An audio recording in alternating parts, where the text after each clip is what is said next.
तो फूल सिंह बरैया को भिंड से मैदान में उतारा गया है। सतना से सिद्धार्थ कुशवाहा, सीधी से कमलेश्वर पटेल, मंडला से ओमकार मरकाम, एआईसीसी में भी ये महत्वपूर्ण जिम्मेदारी निभा रहे हैं। छिंदवाड़ा से नकुलनाथ, देवास से राजेंद्र मालवीय, खरगोन से पोरलाल खड़ते, बैतूल से रामू टेकाम और टीकमगढ़ से पंकज अहिरवार।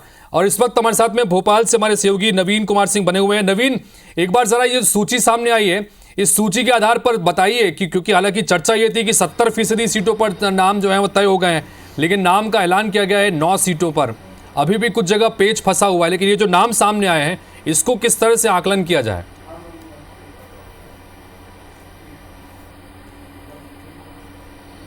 देखिए, लोकसभा चुनाव के लिए कांग्रेस ने लंबी टेबल एक्सरसाइज की थी। कई सारे सर्वेज हुए थे और सर्वेज में जो सबसे अव्वल नाम आए हैं, जो सबसे टॉप पे नाम आए हैं, उन्हीं को टिकट दिया गया है। पार्टी की लीडरशिप ने भी ये साफ कर दिया था कि ऑब्जर्वर्स के फीडबैक और पार्टी के सर्वे में जो सबसे आगे आएगा और जिसके नाम पर सबकी सहमति बनेगी, टिकट उसी को मिलेगा। तो फिलहाल 9 कैंडिडेट डिक्लेयर किए हैं, लेकिन 70% टिकट कल ही तय हो चुके हैं। कुछ जो बाकी जो सीटें डिक्लेयर नहीं हो पाई, उसके लिए अभी एक बार और मुझे लगता है कि आलाकमान उस पर चर्चा कर रहा होगा। लेकिन जो 9 नाम है हितेश, वो 9 नाम बड़े लोकप्रिय चेहरे हैं। भिंड से फूल सिंह बरैया हैं, कांग्रेस के विधायक हैं इस बार, और उनको पार्टी ने उम्मीदवार बनाया है। इसके पहले देवाशीष जररिया को पिछले लोकसभा चुनाव के दौरान पार्टी ने टिकट दिया था, वो भी दावेदारी कर रहे थे। लेकिन कल जैसे ही IBC 24 ने कल रात में ये खबर ब्रेक की कि भिंड से फूल सिंह बरैया को ही टिकट मिलने वाला है, तो उसके बाद देवाशीष जररिया नाराज भी हुआ और उन्होंने अपनी निष्ठा का ठीकरा जो है पार्टी पर फोड़ा। इसके अलावा दूसरा नाम सिद्धार्थ कुशवाहा है, सतना से हैं,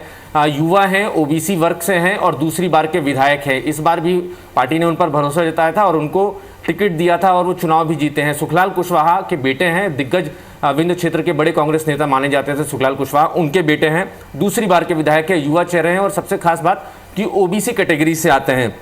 सीधी से कमलेश्वर पटेल हैं, मध्य प्रदेश सरकार के पूर्व मंत्री हैं, 3 बार विधायक रह चुके हैं, इस बार जरूर विधानसभा चुनाव हारे हैं और कांग्रेस की वर्किंग कमेटी के मेंबर हैं। राहुल गांधी के नज़दीकी हैं, विंध्य क्षेत्र के बड़े नेता हैं और सबसे खास बात कि राहुल गांधी के बड़े करीब माने जाते हैं। तो इस बार उनको पार्टी ने उन पर भरोसा जताया है और ये माना जा रहा था कि सीधी में इनके अलावा हितेश कोई दूसरा पार्टी के पास विकल्प नहीं था। सारे सर्वेज में कमलेश्वर पटेल का नाम टॉप पे चल रहा था, सबसे आगे चल रहा था, सारे गुणा भाग कमलेश्वर पटेल के इर्द गिर्द ही चल रहे थे। लिहाजा पार्टी ने एक बार फिर से कमलेश्वर पटेल पर भरोसा जताया है और इस बार वो सीधी से लोकसभा चुनाव लड़ेंगे। मंडला से ओमकार सिंह मरकाम, देखिए ओमकार सिंह मरकाम डिंडोरी जिले के हैं, डिंडोरी प्रॉपर विधानसभा से विधायक हैं, 4थी बार के विधायक हैं, कमलनाथ सरकार में ट्राइबल मिनिस्टर थे, फिलहाल सेंट्रल इलेक्शन कमेटी के मेंबर हैं। जब ये सीट पर चर्चा हो रही होगी तब वो भी उसी बैठक में मौजूद होंगे। हालांकि इनको टिकट दिया है मंडला से। मंडला में एक बार ये लोकसभा चुनाव लड़ चुके हैं फग्गन सिंह कुलस्ते के सामने और चुनाव हार भी चुके हैं। इस बार सबसे आगे नाम इन्हीं का चल रहा था, ओमकार सिंह मरकाम का, दूसरे नंबर पे अशोक मस्कोले और नारायण सिंह पट्टा का नाम चल रहा था, लेकिन ओमकार सिंह मरकाम सबसे आगे थे। राहुल गांधी के करीबी हैं, बड़ा आदिवासी चेहरा है, पिछली सरकार में आदिवासी मंत्री रह चुके हैं। लिहाजा कांग्रेस पार्टी ने इन पर भरोसा जताया और इनको लोकसभा का उम्मीदवार बनाया है मंडला से, जो कि ST के लिए रिजर्व सीट है और इनके सामने फग्गन सिंह कुलस्ते होंगे। फग्गन सिंह कुलस्ते हाल में ही विधानसभा का चुनाव हारे, लिहाजा कांग्रेस को उम्मीद है कि ओमकार सिंह मरकाम इस बार फग्गन सिंह कुलस्ते को पटखनी दे सकते हैं। इसके अलावा जो अगला नाम है नकुलनाथ, मुझे लगता है कि स्वाभाविक दावेदार है नकुलनाथ। पिछली बार चुनाव जीत के आए थे जब मोदी की लहर चल रही थी, मध्य प्रदेश की 28 सीटों पर कांग्रेस पार्टी हार गई थी, तो अकेला एक ही किला था जहां पर कांग्रेस की लाज बची थी और वो थे नकुलनाथ।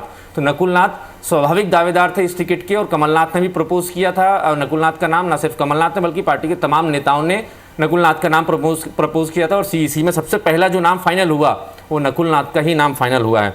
इसके अलावा देवास से राजेंद्र मालवीय हैं, राजेंद्र मालवीय भी बड़ा चेहरा है, राधा किशन मालवीय के बेटे हैं, मध्य प्रदेश कांग्रेस के अध्यक्ष राधा किशन मालवीय रह चुके हैं। जब दिग्विजय सिंह मुख्यमंत्री हुआ करते थे उस वक्त मध्य प्रदेश कांग्रेस के अध्यक्ष राधा किशन मालवीय थे। एक ज़माने में कहा जाता है कि इनके जलवा हुआ करता था हितेश, और इनके बेटे को ये हालांकि थोड़ा सा राजनीति के गुमनामी के दौर में चले गए थे, लेकिन वापस दिग्विजय सिंह उनको लेकर आए हैं राजेंद्र मालवीय को और उनको टिकट दिलाया है।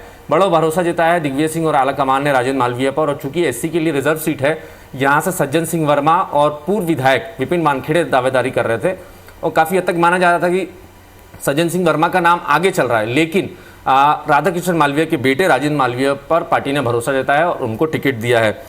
इसके अलावा खरगोन से पोरलाल खड़ते को टिकट मिला है, ये ST के लिए रिजर्व सीट है।